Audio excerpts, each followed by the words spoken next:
เสิร์ฟถ้าแขกผู้มีเกียรติออกมาพอดมาดี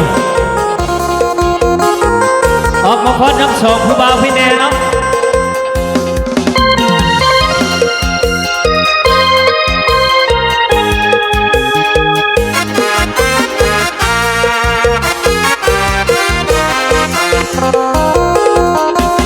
ข่าวมีแหงทุกเสาแรงเมียห่วงเอาไว้สิไปใส่กะบ่ได้เมียห่วงไว้ข่าวมีแหงมาตอนสลากำลังบังสาเปลี่ยนแปลงคอยมาเหลือใจแหงมีเงินแต่แหงบ่มีเสียใจเจ้าของกินเหล้าวงยา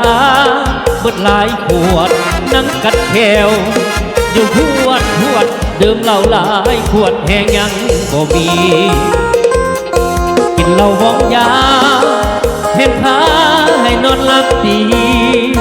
บอกคึกบอกข้างจากดีติตีลีโอ้ยบอกทิมแท้อย่าไปใส่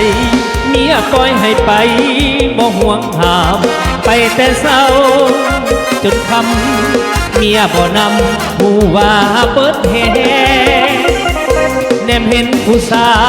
วขาวอวบแก้มแดงสะอ่อนดีละคำแท้แต่แหงไปหาบ่มีเลือดใจแห้งอยากแนวแข็งใจบ่เอานำอยากนั่งเข้มกับในมะขามแห้งสิย่ำก็ยังบ่มีมาพอสาวน้อยหลังนางหลายย่อยหลายเทื่อหลายทีเงินในถุงกับพ่อมีแต่แห้งนี่ตีสิสู้เขาบ่ได้ได้อยู่บ่สู้ได้อยู่บ่โอ้ยพี่กิ้วยับเอง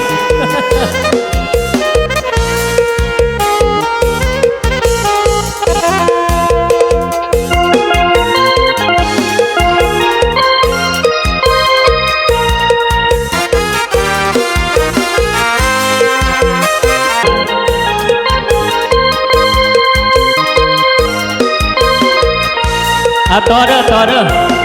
หลายๆเสียงเพลงแล้วบัดนี้